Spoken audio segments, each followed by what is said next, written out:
Alaska has a really broad definition of home, but this home might be one of the most unique ones in the entire state.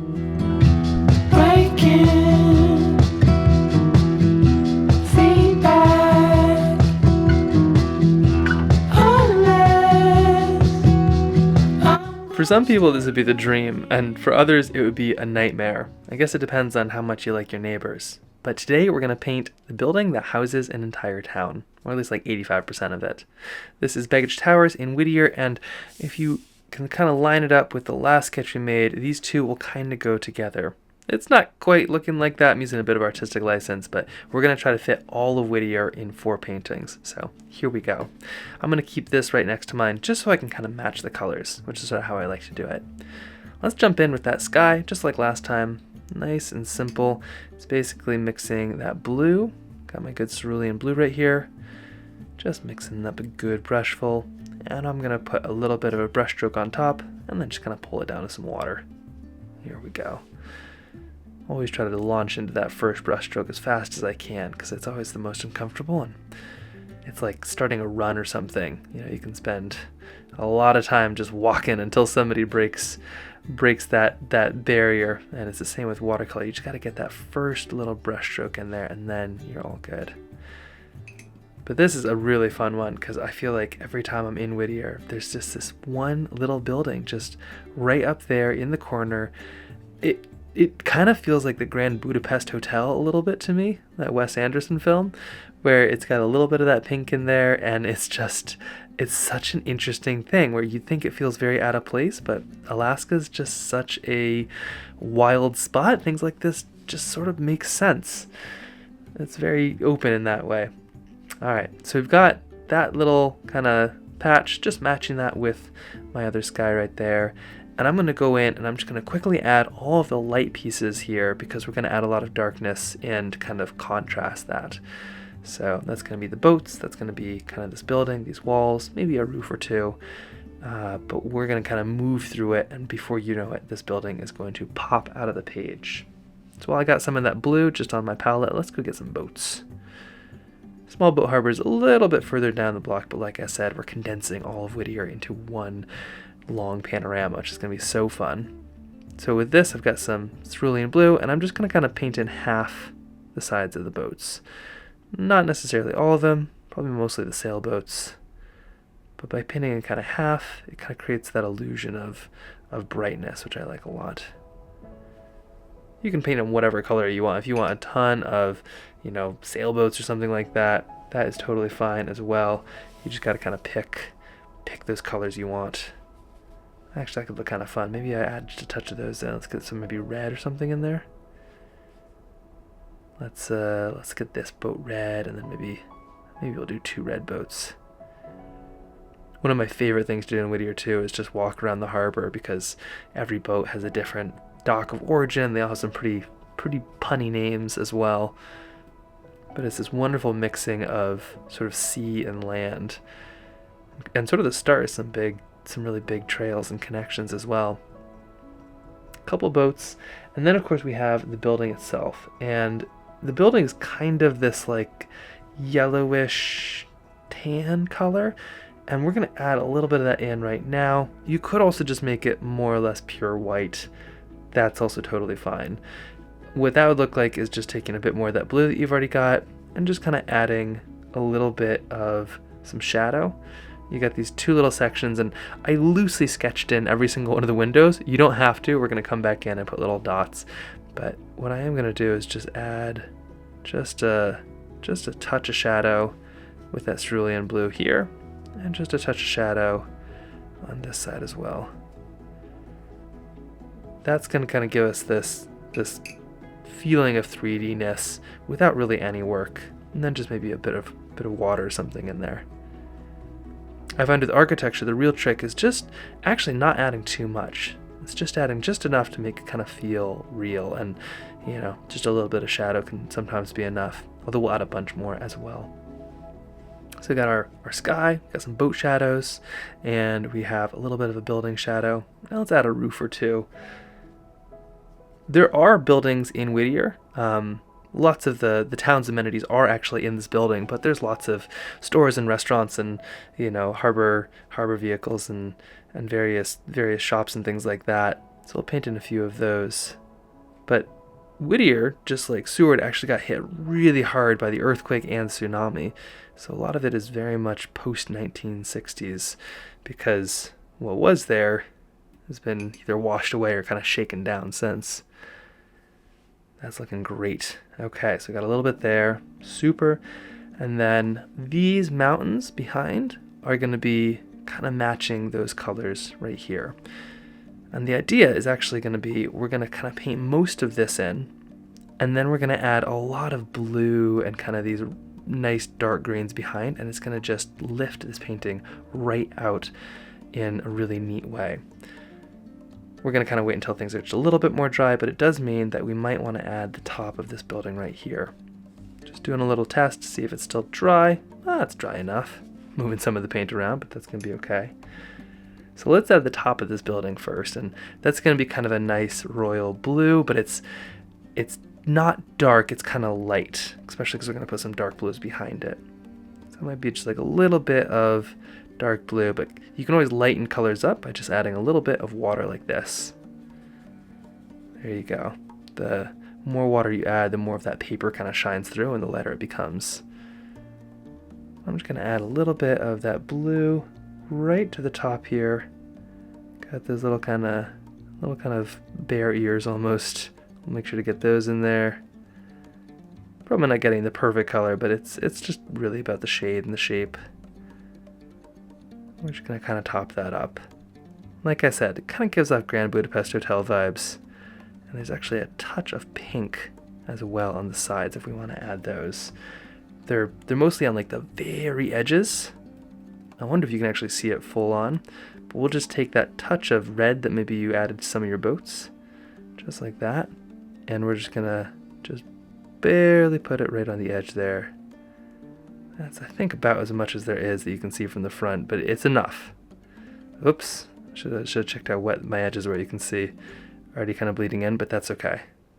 We're not going for perfection. We're going for a giant, huge building that a lot of the town lives in, and that's going to happen when there's a little bit pink or not.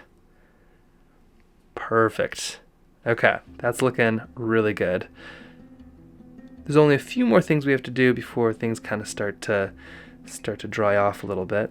One of them is going to be maybe just a couple more roofs. Yeah, add some brown if you want, just some other colors, but mostly light stuff. Maybe something like this. Maybe a couple in here. What's fun is by the end of this painting, these two are going to connect really well. And that's just so fun when you have one painting done and you can kind of see the other come to life, because in so many ways with these watercolors, you really don't see the final painting until just the very end. So it's kind of this exercise in trust, and this is sort of a constant reminder. It's going to work out. It's going to be okay. Over here, got a little dock building thing too. Maybe I'll add a little bit of blue. Maybe I'll even skip some of these boats here. You can see by kind of painting around them, I kind of give them shape. That's one of the things watercolor is great at, is just kind of using that negative space. Real simple, real fast, just kind of loose, quick, easy shapes. Back here we have kind of the same mountains. If you remember, we kind of sort of worked our way forwards in them, and I thought that turned out great. So if it's dry enough, which I think it is right up here, I'm going to add those mountains in because everything forward is going to be a whole lot darker. So just using a lot of the same colors, just recycling paint really. It's all about that efficiency. I'm going to add just a touch of maybe that real dark blue that's kind of watered down. Maybe I'll even add another on the kind of the shadow side, and then I'll come in with some water and kind of push that around. Something like this. A little bit of water, and just kind of scoot that around. Those back mountains, the looser and kind of freer, the better. Just something like that. We basically have Whittier in the winter now. They get so much snow. It's pretty amazing. In fact, there's even little tunnels from this building to some of the other amenities, so you don't really have to walk outside because there's so much snow. It's amazing how much how much precipitation Whittier gets, and that is one way to deal with it. But basically, you just painted Whittier in the winter. We're doing for our summer, kind of spring, fall, so we're going to add some color back. But if you want to, if you have to stop now, just call it winter in your set. Only a few more things to add, like down here on the boats, but a lot of that is going to require it being dry. So maybe we test just a little bit before adding just the rest. And you can always come in with a paper towel, and if there is any wetness, that'll just dry it right off right quick. Okay, now let's add in that water, and then we'll almost be done with that first half. So if you kind of look at how this came, this is much darker. This water is kind of green, got that good reflection, and we're basically going to try to copy it, but then also give a little bit of room for our boats. There's not much room to reflect, but you can kind of get that in anyway, so let's see how that works. A little bit of green, just kind of mixing it down here, slowly adding in all of our colors, and getting the right texture, right consistency, and here we go. Kind of trying to do all of this at once, but the reflection is so loose, so fluid, you don't really need to worry too much. However you do it, it's going to look great. But with the reflection, if you basically just kind of skip out on a little bit, maybe make it rough. If you do something like this below the boat, look at that, instant reflection, if your boat is white. If it's not, you might need to add another color, but you can always do that in a moment. Here we got a little bit of those boats in there, just getting some good reflection. We had said earlier we're going to do one of those like very rare, calm, kind of glassy days in Whittier. But they're rare because Whittier's weather normally has quite a temper. Sometimes people say it's always prettier in Whittier. There's another rhyme that's more common that I hear. It means kind of the opposite.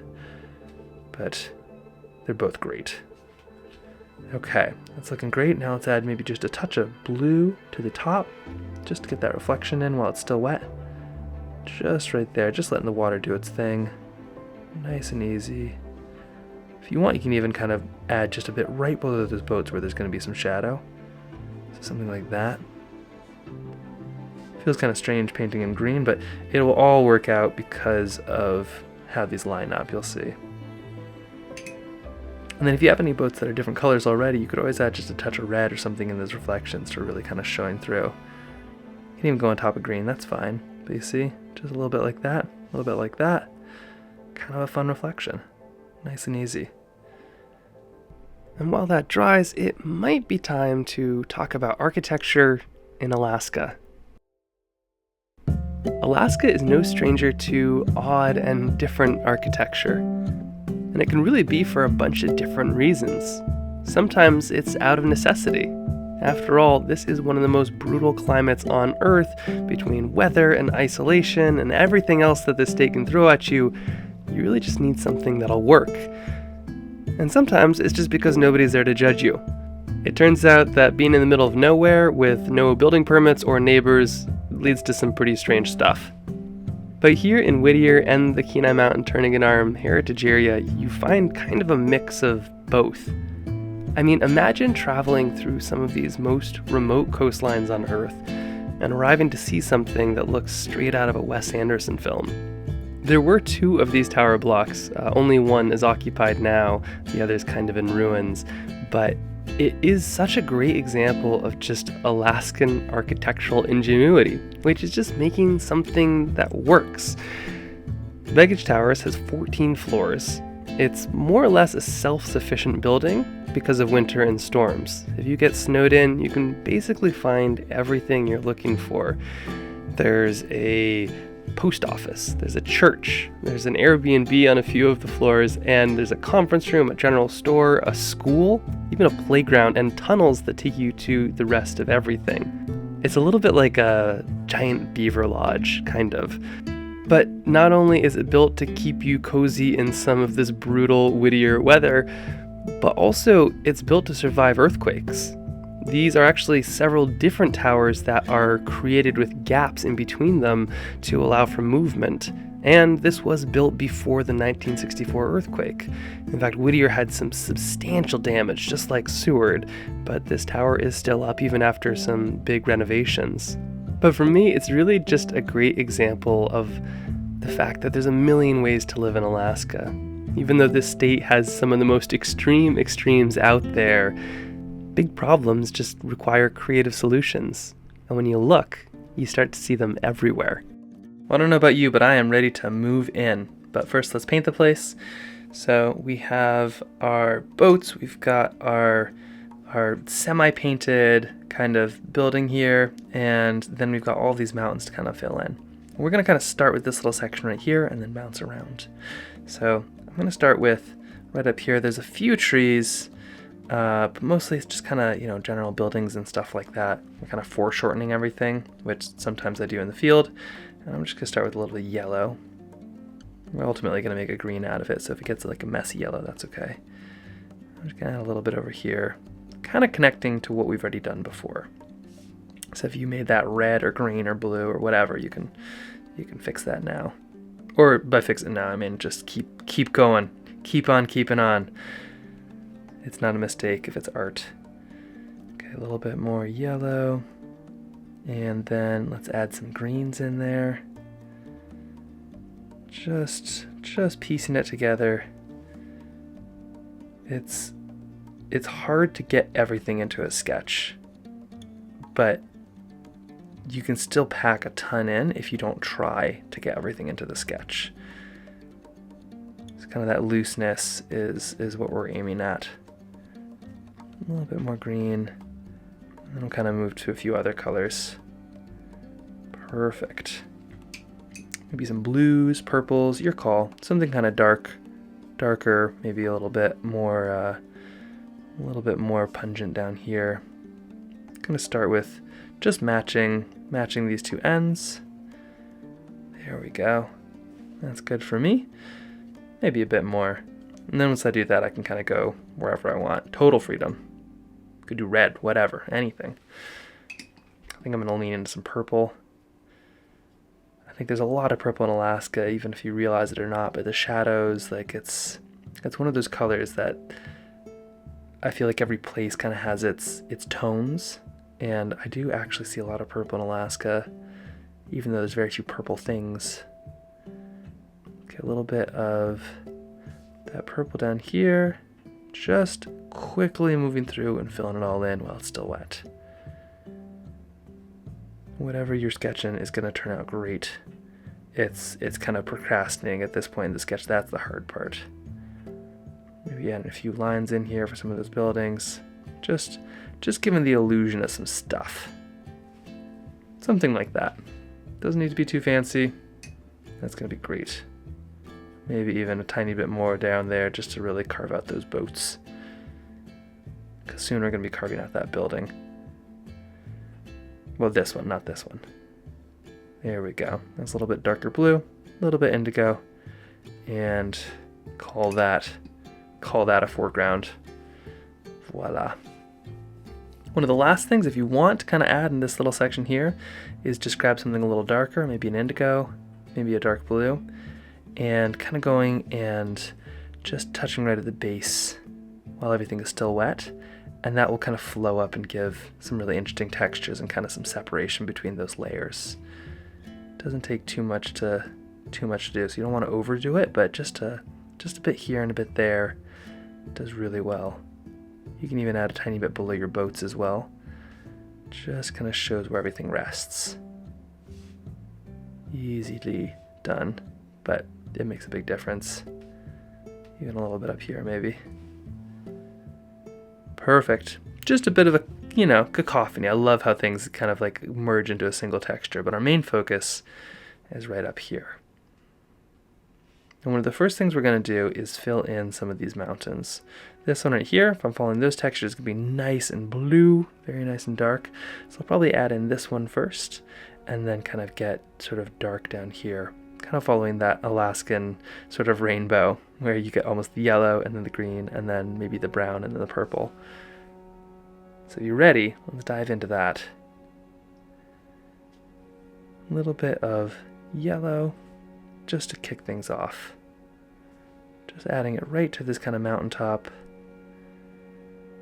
Not so much of a mountaintop, more of kind of a, a hillock compared to some of the other big mountains, but it's interesting how big of a deal things like Portage Pass and these little passes in Alaska have been. You'd think there'd be tons of passes all over the place, but these mountains are so formidable. Entire towns got created and trade routes and villages just because there's like a little notch or a little glacier on the other side. A little bit of that green, kind of tie that in maybe. And almost just mixing colors on the paper here. You could mix them on the palette if you want to kind of see, but we're kind of just moving and grooving. I'm also trying to mix and try to get as close as I can to whatever I did previously. That's kind of a fun challenge, but this side could be anything. Just know that you might be stuck trying to match it to whatever comes next, so be kind to yourself. A little bit of green right there. And now we're going to hit kind of an interesting point. Up here, because we kind of have this dark blue over the top, we could either make something darker than that dark blue, or we can leave something lighter. But either way, we want some good contrast. So I might leave it a bit lighter up here, and then add some blues down here to kind of get that contrast. Here's what that would look like. A little bit of yellow, just touching on the top. You could also leave a little white line if you wanted, just to kind of separate those two. But do know there are 1,000 ways to there's no right or wrong way to do this kind of sketch. This is kind of an opportunity just to have fun, just to see what you're feeling and listen to that inner kind of intuition, that inner voice. But that's what it looks like if I really stick kind of to a lot of those lighter colors. And then I'd move to some of these darker ones, maybe that kind of dark blue or something like that. Oh, accidentally got a little bit of paint on that one. That's okay. That's kind of a sign, I think, where it's like, okay, the paint wants it darker.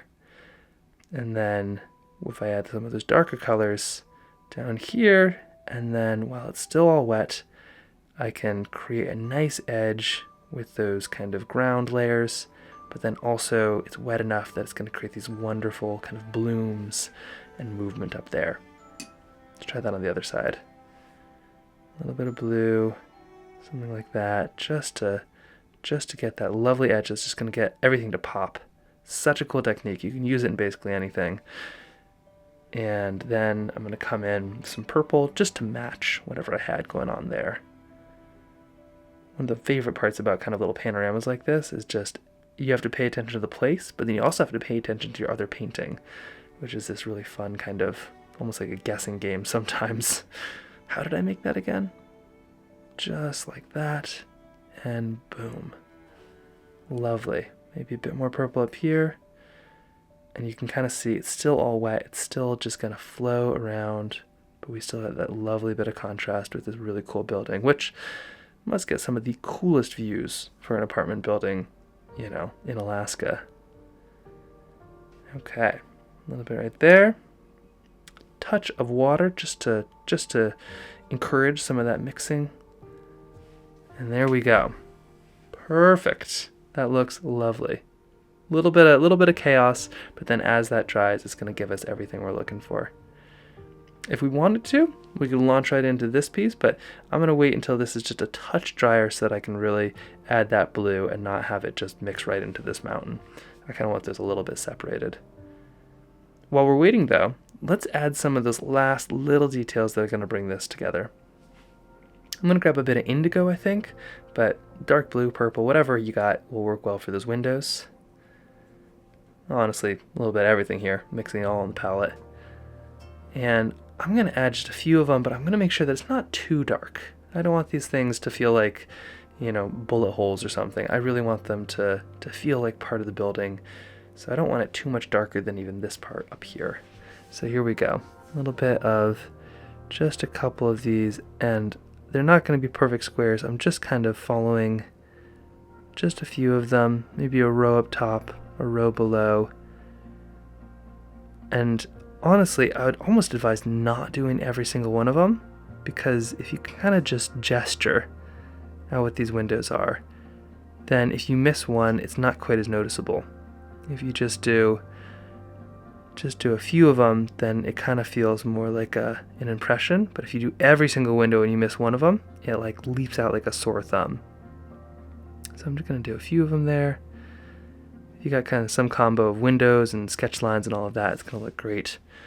But there we go, just a couple kind of working their way down that center column. Maybe something a tiny bit darker over the top, but not too much darker. Got windows up there as well. Just a few for this old tower. Although the really old tower, that would be a architectural masterclass. Talk about a scary movie setting. That would be a really interesting painting, but perhaps for another day. Just a few right there. And there we go. There's that building, kind of that Grand Budapest Hotel style, just right there. Almost looks like something fake, almost like a miniature something. Maybe just a touch of some more blue right below some of these roofs, just to kind of work that in. There. That's looking perfect. Couple more lines here though. We got to fill in this mountain and then we're there. If you want to, now's a great time to work on some of that sort of boat layers, those final little details. If you still got that indigo going, it's still on your brush, you can come down here and maybe add your final little details of the boat. Maybe a little bit to the tops, just to give them some dimension. If you like that. There we go. Little boats on a little harbor. Now let's try to see how that mountain goes. It might be wet, it might bleed all over the place, but that's okay. It's kind of like that Alaska mountain look. Sometimes those shadows get all over the place anyway. I'm going to start off with a bunch of this blue. It's kind of nice royal ultramarine blue, because I think that's a lot of what we had on this mountain. And I'm going to just really lay it on top, because I know that sky is dry, and let it kind of seep down here. Perfect. And then for me, I'm just kind of trying to match where it came down to in my other painting, which in that case is about right there. And then I'll meet the rest of it with just a little bit of green. It's still wet on wet, so it's still going to kind of connect, do that stuff I want it to. And then maybe just a touch of blue right here at the edge. Just, oh yeah, there you go. You can see it was still wet, but that's all right. Just a little bit right there. And boom, we have a really cool looking mountain building and sort of all of that in one single frame. And finally, if there's any small details that you want to add, now is a great time to use a white colored pencil or a gel pen like this. And it's perfect for things like masts. You can just add a little bit of a white line. It's not a huge deal, but it makes just enough of a difference to be perfect for either on the go or last little tiny details like this. So let's add in these last few little masts, but ultimately it's really fun seeing how fast this little sketch came together. And even though we are only 2 in, look at how that really cool panorama of Whittier is already coming together. I can't wait to put these last 2 together, but you've done an awesome job and it's so fun exploring this corner of the world. Can't wait for the next half.